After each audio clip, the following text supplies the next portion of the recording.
ഞാൻ കാട്ടിപ്പറമ്പൻ. ഇവിടെ ഇന്ന് ഞാൻ നിങ്ങൾക്ക് അവതരിപ്പിക്കാൻ പോകുന്നത് HDFC ബാങ്കിൻ്റെ ഒരു ആപ്പിനെ കുറിച്ചാണ്. ഇത് നമുക്ക് വളരെ പ്രയോജനകരമാണ്.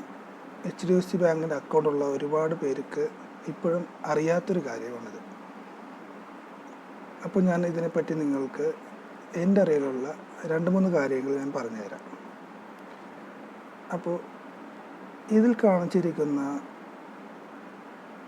ആപ്ലിക്കേഷനാണ് PayZapp. ഇത് നമുക്കൊന്ന് ഓപ്പൺ ചെയ്ത് നോക്കാം. ഓക്കെ, ഇതിലിപ്പോൾ ചോദിക്കുന്നത് നമ്മൾക്ക് ഒരു സെക്യൂർ പാസ്വേഡ് ഉണ്ട്. ഒരു 4 അക്ക സംഖ്യയായിരിക്കും ആ പാസ്വേഡ് എന്ന് പറയുന്നത്. അത് കോൺഫിഡൻഷ്യലാണ്, നമുക്ക് ആർക്കും പറഞ്ഞു കൊടുക്കരുത്. ഇത് ഞാനിപ്പോൾ ഓൾറെഡി തന്നെ ഇൻസ്റ്റാൾ ചെയ്ത് വെച്ചിട്ടുണ്ട്. ഇതിപ്പോൾ എനിക്ക് പാസ്വേഡ് അടിച്ചാൽ മാത്രം മതി, നമുക്കിതിലേക്ക് പ്രവേശിക്കാം. ഇതെങ്ങനെയാണ് ഇൻസ്റ്റലേഷൻ ചെയ്യുക, ഇതെങ്ങനെയാണ് ആക്ടിവേഷൻ ചെയ്യുക എന്നുള്ളതിനെ പറ്റി അടുത്ത വീഡിയോയിൽ ഞാൻ നിങ്ങൾക്ക് പറഞ്ഞു തരുന്നതാണ്. അപ്പോൾ നമുക്കിത് ഓപ്പൺ ചെയ്ത് നോക്കാം.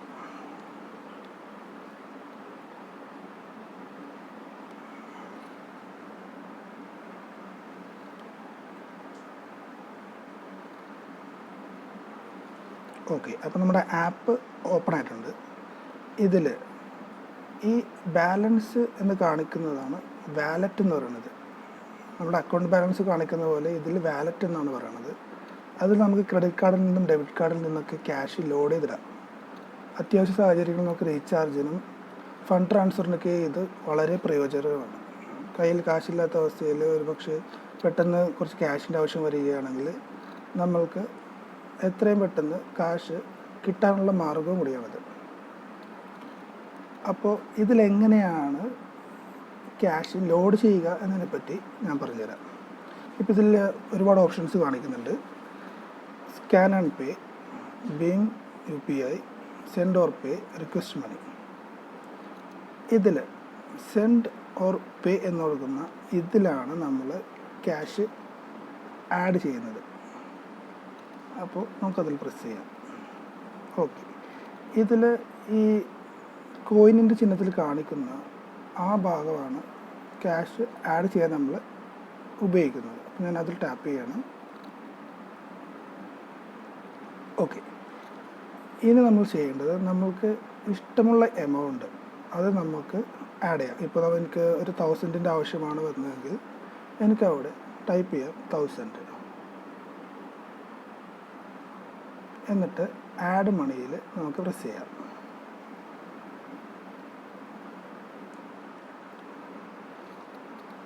ഞാൻ ഓൾറെഡി തന്നെ എൻ്റെ 2-3 കാർഡുകൾ, ക്രെഡിറ്റ് കാർഡും ഡെബിറ്റ് കാർഡൊക്കെ ഞാൻ ഇതിനകത്ത് ആഡ് ചെയ്ത് വെച്ചിട്ടുണ്ട്.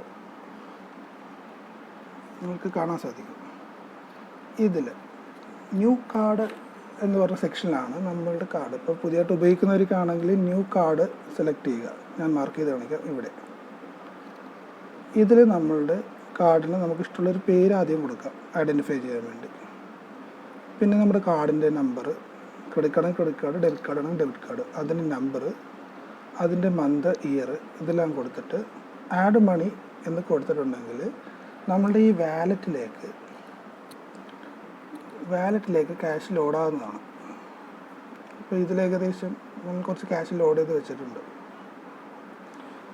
ഇനി ചെയ്യേണ്ടത് ഇതിൻ്റെ ചില ഉപയോഗങ്ങളെപ്പറ്റി പറഞ്ഞുതരാം. നമുക്ക് ഫണ്ട് ട്രാൻസ്ഫർ ചെയ്യുന്നതിനെപ്പറ്റി ഞാൻ പറഞ്ഞിരുന്നു. അതെങ്ങനെയാണ് ചെയ്യേണ്ടതെന്ന് ഞാനിപ്പോൾ പറഞ്ഞുതരാം.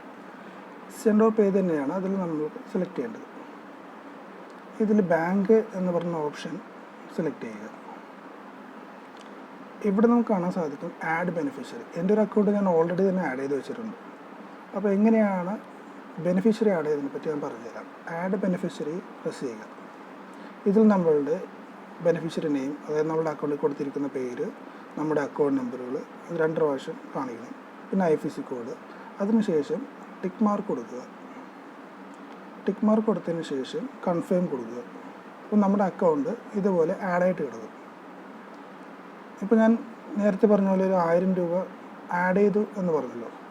അതെങ്ങനെയാണ് നമ്മുടെ അക്കൗണ്ടിലേക്ക് ട്രാൻസ്ഫർ ചെയ്യുന്നത്, അതിന് എന്ത് ചാർജസ് ബാങ്ക് പിടിക്കുന്നുണ്ടെന്ന് ഞാനിവിടെ പറഞ്ഞുതരാം.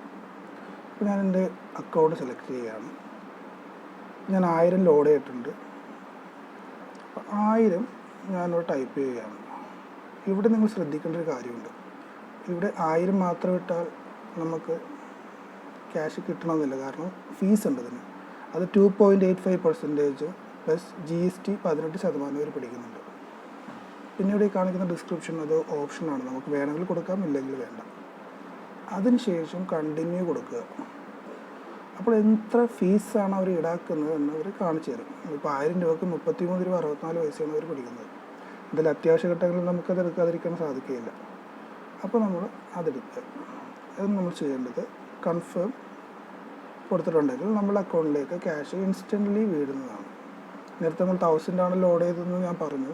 പക്ഷേ നമ്മൾ ലോഡ് ചെയ്യുമ്പോൾ പ്രത്യേകം ശ്രദ്ധിക്കുക. ആദ്യം ഇവിടെ വന്ന് നമ്മൾ ഇപ്പോൾ 1000 ആണ് 1000, അല്ലെങ്കിൽ 5000 ആണെങ്കിൽ 5000 ലോഡ് ചെയ്യുമ്പോൾ അവർ കാണിക്കും എത്രയാണ് ഫീസ് വരുന്നത്. അപ്പോൾ നമ്മൾ 5000 ട്രാൻസ്ഫർ ചെയ്യാൻ ആഗ്രഹിക്കുന്നെങ്കിൽ 5168.16 നമ്മൾ വാലറ്റിൽ ആഡ് ചെയ്യണം. എന്നാൽ മാത്രമേ 5000 നമുക്ക് അക്കൗണ്ടിലേക്ക് ഇടാൻ സാധിക്കുകയുള്ളൂ. അപ്പോൾ ഫണ്ട് ട്രാൻസ്ഫർ എങ്ങനെയാണെന്നതിനെ പറ്റി നിങ്ങൾക്ക് ഏകദേശം ഒരു രൂപം കിട്ടിയിട്ടുണ്ടാകും. ഇനി ഞാൻ പറയാൻ പോകുന്നത് ഇതിൻ്റെ റീചാർജ് വശങ്ങളെ പറ്റിയാണ്. നമുക്ക് നമ്മുടെ മൊബൈൽ നമ്പർ അല്ലെങ്കിൽ DTH അങ്ങനെയുള്ള സംഭവങ്ങൾ റീചാർജ് ചെയ്യാൻ ഓപ്ഷനുണ്ട്. ഞാൻ മെനു ആണ് എടുത്തത്. അത് നമുക്ക് വേണമെങ്കിൽ ഞാൻ മെനു ഏതാണെന്ന് കാണിച്ചിട്ട്, ഈ ഭാഗമാണ് മെനു. ഇവിടെ ഒരുപാട് ഓപ്ഷൻസ് അവർ തരുന്നുണ്ട്. അതല്ല ഹോം പേജിൽ നിന്ന് എടുക്കുകയാണെങ്കിൽ ഇവിടെ ഹോം പേജിൽ ക്ലിക്ക് ചെയ്തിട്ടുണ്ടെങ്കിൽ നമുക്ക് ഇതേ ഓപ്ഷൻസ് അവിടെ കാണിക്കുന്നുണ്ട്. റീചാർജ് ആൻഡ് പേ എന്നതിൽ നമുക്ക് പ്രസ് ചെയ്യാം. ഇപ്പോൾ mobile, data card, DTH, electricity, gas, അങ്ങനെ പല ഓപ്ഷൻസും ഉണ്ട്. നമുക്കിപ്പോൾ മൊബൈലാണ് റീചാർജ് ചെയ്യേണ്ടത്. അപ്പോൾ മൊബൈൽ സെലക്ട് ചെയ്യുക.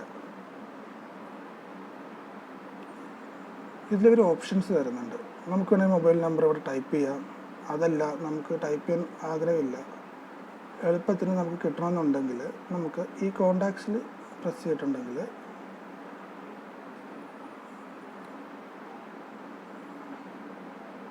കോണ്ടാക്ട്സ് വരും. നിങ്ങൾക്ക് ഇഷ്ടമുള്ള ഒരു പേര് സെർച്ച് ചെയ്തിട്ട് നമുക്ക് റീചാർജ് ചെയ്യാം. ഇപ്പോൾ എൻ്റെ നമ്പർ ഓൾറെഡി ഇതിനകത്ത് ഡിസ്പ്ലേ ആവുന്നുണ്ട്. അപ്പോൾ അത് റീചാർജ് ചെയ്യണം എങ്ങനെ ഞാൻ കാണിച്ചു തരാം. പിന്നെ വേറെ ഗുണമുള്ളതെന്ന് വെച്ചിട്ടുണ്ടെങ്കിൽ ഇതിൻ്റെ അകത്ത് ഓൾറെഡി ഉണ്ട്, സജഷൻസ് ഉണ്ട്. നമ്മൾ നേരത്തെ ചെയ്തത് എത്രയ്ക്കാണ്, എപ്പോഴാണ് ചെയ്തതിനെ പറ്റിയുള്ള എല്ലാ ഡീറ്റെയിൽസ് നമുക്ക് നൊടിയിടയിൽ കിട്ടും. ഇപ്പോൾ ഞാൻ എൻ്റെ മൊബൈലിൽ ചാർജ് ചെയ്യാനായിരിക്കും എൻ്റെ നമ്പർ ഞാൻ ക്ലിക്ക് ചെയ്തു. അപ്പോൾ ഇവിടെ ചോദിക്കും പ്രീപെയ്ഡ് ആണോ പോസ്റ്റ് പെയ്ഡ് ആണോ നിങ്ങൾ ചെയ്യാൻ ആഗ്രഹിക്കുന്നത്, നിങ്ങൾ നമ്പർ ഏതാണെന്നുള്ളത്. എൻ്റെ നമ്പർ പ്രീപെയ്ഡ് ആണ്. ഞാൻ പ്രീപെയ്ഡ് സെലക്ട് ചെയ്തു. ഓക്കെ, ഇപ്പോൾ സെലക്ട് ഓപ്പറേറ്റർ എൻ്റെ ഓട്ടോമാറ്റിക് വന്നിട്ടുണ്ട്, ഞാൻ ഓൾറെഡി ചെയ്തുകൊണ്ടായിരിക്കാം. അപ്പോൾ നമ്മുടെ വോഡഫോൺ അല്ലെങ്കിൽ നമുക്ക് എയർടെൽ സെലക്ട് ചെയ്യാം, ഇഷ്ടമുള്ള സെലക്ട് ചെയ്യാം. ഒരു പ്രത്യേകം ഒരു സംവിധാനം തന്നിട്ടുണ്ട്. നമുക്ക് വേണമെങ്കിൽ വോഡഫോൺ ഇപ്പോൾ കറൻ്റ്ലി എന്തൊക്കെ പ്ലാനാണുള്ളത് എന്നുള്ളത് ലേറ്റസ്റ്റ് ആയിട്ടുള്ള അപ്ഡേറ്റ്സ് അവർ മാക്സിമം ഇതിൻ്റെ അകത്ത് ഇടുന്നതാണ്. അപ്പോൾ നമുക്കത് സെർച്ച് ചെയ്യാം. ടോപ്പപ്പ് ഉണ്ട്, SMS-കളുണ്ട്, 2G ഡാറ്റ പാക്കുകളുണ്ട്, കോംബോ പ്ലാനുകളുണ്ട്. ഇപ്പോൾ എല്ലാവരും കോംബോ പ്ലാനുകളാണ് ഉപയോഗിക്കുന്നത്. അതുകൊണ്ട് നമുക്ക് കോംബോ പ്ലാൻ തന്നെ സെലക്ട് ചെയ്യാം. ഞാൻ സാധാരണ ചെയ്തുകൊണ്ടിരുന്ന 249 പ്ലാനാണ്. 1.5 GB പെർ ഡേ നമുക്ക് കിട്ടും. പക്ഷേ അതിനേലും ബെറ്ററായിട്ട് എനിക്ക് തോന്നിയത് 399 ആണ്. കാരണം 58 ദിവസം കിട്ടും. പോരാട്ട് ഇതിൻ്റെ അകത്ത് ഒരു ഡിസ്കൗണ്ട് പോർഷനുണ്ട്, അത് വളരെ ഉപകാരപ്രദമാണ്. അതും കൂടി ഞാൻ പറഞ്ഞുതരാം. ഇതിപ്പോൾ ഞാൻ 399 സെലക്ട് ചെയ്തു. എന്നിട്ട് പേ ബട്ടൺ നിൽക്കുകയാണ്.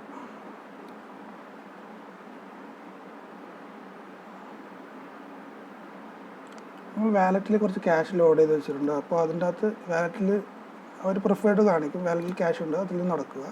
അതല്ലെങ്കിൽ നമുക്ക് ലിങ്ക്ഡ് കാർഡ്സ് ഉണ്ട്, നമ്മുടെ ക്രെഡിറ്റ് കാർഡുകൾ, ഡെബിറ്റ് കാർഡുകൾ. നമുക്ക് ഇഷ്ടമുള്ള കാർഡുകൾ നമുക്ക് ചൂസ് ചെയ്തിട്ട് നമുക്ക് പേ നിൽക്കാം. പക്ഷേ അതിന് മുമ്പായിട്ട് അവർ കാണിക്കുന്നു ഗോട്ട് എ പ്രൊമോ കോഡ്. എന്തെങ്കിലും പ്രൊമോ കോഡ് ഉണ്ടോ, ഡിസ്കൗണ്ട് കിട്ടാൻ എന്തെങ്കിലും മാർഗമുണ്ടോ എന്നുള്ളത്. അത് നമ്മൾ ചെയ്യേണ്ടത് നമുക്ക് ഗൂഗിളിൽ ചെന്നിട്ട് latest PayZapp promo code search ചെയ്തിട്ടുണ്ടെങ്കിൽ നമുക്ക് കിട്ടും ഏതാണെന്നുള്ളത്. അപ്പോൾ അത് നമുക്ക് ഇവിടെ ഒന്ന് ടൈപ്പ് ചെയ്യുക. ഇപ്പോൾ ലേറ്റസ്റ്റ് ആയിട്ടുള്ളത് റീചാർജ് എന്നുള്ളതാണ്. അപ്പോൾ റീചാർജ് എന്ന് ടൈപ്പ് ചെയ്യുക.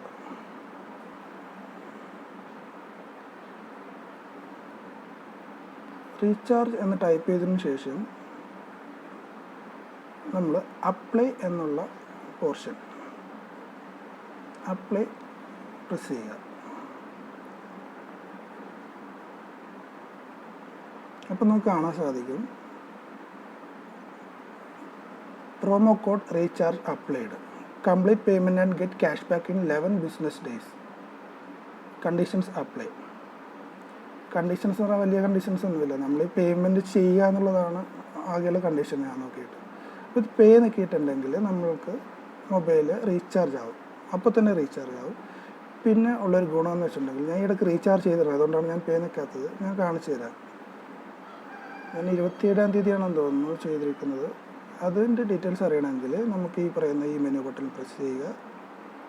ഇതിൻ്റെ അകത്ത് നമ്മൾ ചെയ്തിരിക്കുന്ന എല്ലാ ട്രാൻസാക്ഷൻസും നമുക്ക് അറിയാൻ സാധിക്കും. ഇവിടെ നമുക്ക് കാണാം, ഞാൻ 399 പാക്ക് 25-ാം തീയതി ചെയ്തിട്ടുണ്ട്. അത് 7:47 PM ചെയ്തിരിക്കുന്നത്.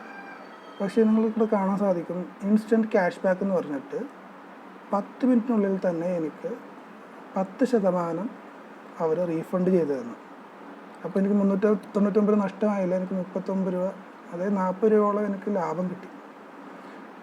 അപ്പോൾ അതങ്ങനെ ഒരു ഗുണം ഇതിൻ്റെ അകത്തുണ്ട്. പിന്നെ ഇത് ഒരു ട്രാൻസാക്ഷനിൽ മാത്രമല്ല, ഞാൻ വേറൊരു നമ്പറിൽ 149 ചെയ്തു. അതും ഇതുപോലെ തന്നെ 10 മിനിറ്റിനുള്ളിൽ തന്നെ 14.90 രൂപ, അതായത് കറക്റ്റ് 10%, 10 മിനിറ്റിനുള്ളിൽ തന്നെ എനിക്ക് കിട്ടി. അപ്പോൾ 2 ട്രാൻസാക്ഷൻ ഞാൻ നോക്കിയിട്ട് 10 മിനിറ്റിനുള്ളിൽ തന്നെ നമുക്ക് ക്യാഷ് കിട്ടുന്നുണ്ട്. അപ്പോൾ ഞാൻ നോക്കിയിട്ട് വളരെ പ്രയോജനകരമായ ഒരു ആപ്പാണിത്. HDFC അക്കൗണ്ടുള്ളവർക്ക് പലരും ഇത് ഉപയോഗിക്കാറില്ല, ഇതിൻ്റെ ഗുണങ്ങൾ അറിയാത്തതുകൊണ്ടാണ്. ഇപ്പോൾ ക്രെഡിറ്റ് കാർഡിൽ നിന്ന് നമുക്ക് ക്യാഷ് വലിക്കാനും അക്കൗണ്ടിലേക്ക് ട്രാൻസ്ഫർ ചെയ്യാനും അത്യാവശ്യ ഘട്ടങ്ങളിൽ ഉപയോഗിക്കാനൊക്കെ ഈ ആപ്പ് വളരെയധികം പ്രയോജനകരമാണ്. അപ്പോൾ നിങ്ങൾക്ക് ഏകദേശം PayZappനെ പറ്റി ഒരു ഐഡിയ കിട്ടിയിട്ടുണ്ടല്ലോ. നിങ്ങൾക്ക് എന്തെങ്കിലും സംശയം ഉണ്ടെങ്കിൽ ഇതിൻ്റെ കമൻറ്റ് ബോക്സിൽ വന്നിട്ട് നിങ്ങൾക്ക് ചോദിക്കാം. കഴിയുന്നത് ഞാൻ മറുപടി തരുന്നതാണ്. എന്തെങ്കിലും ഡൗട്ട്സ് കാര്യങ്ങളുണ്ടെങ്കിൽ നിങ്ങൾക്ക് മടിയില്ലാതെ ഒന്ന് ചോദിക്കാം, ഞാൻ പറഞ്ഞുതരാം. അപ്പോൾ എൻ്റെ വീഡിയോ കണ്ട എല്ലാവർക്കും നന്ദി. പിന്നെ പ്രധാന കാര്യം പറയാനുള്ളത്, കാര്യങ്ങളൊക്കെ ചെയ്ത് കഴിയുമ്പോഴത്തേക്കും സൈൻ ഔട്ട് ചെയ്യാൻ ആരും മറക്കരുത്. എല്ലാവരും ചെയ്യുന്ന ഒരു മിസ്റ്റേക്കല്ല, നമ്മൾക്ക് എല്ലാവരും പറ്റുന്നൊരു കാര്യമാണ്. നമ്മളത് എപ്പോഴും നമ്മുടെ ആവശ്യം കഴിഞ്ഞിട്ട് സൈൻ ഔട്ട് ചെയ്യുക. ഓക്കെ, ഇപ്പോൾ നിങ്ങൾ സേഫ് ആൻഡ് സെക്യൂർ ആണ്. അപ്പോൾ എൻ്റെ വീഡിയോ കണ്ട എല്ലാവർക്കും നന്ദി.